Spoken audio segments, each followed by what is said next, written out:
May parcel na naman tayo. Let's unboxing.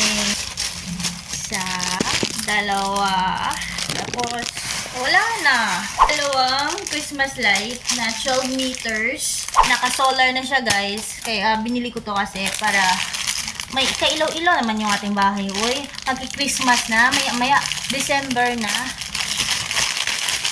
Ay! Meron siyang ganito. Ewan ko, tingnan natin. Dito. So, ganyan yung itsura niya. First time. First time magka-Christmas light ang auntie nyo. Tusok nyo siya doon sa labas ng bahay nyo o kung saan na matatamaan ng araw. So, ayan siya, guys. Patayin natin ilaw. Ba't ang bagal?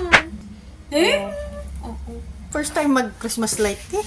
First time ko.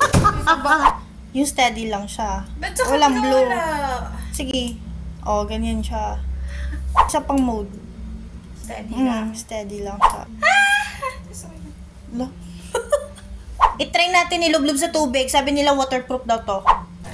Ilublob mo. Aglo pati mo. Waterproof nga. Nakuryenta mo. Another mode mo.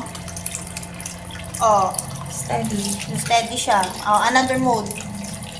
Oh, diba? Perfect. Oh. Kita nyo yon, waterproof. Waterproof na Christmas light, guys. 12 meters.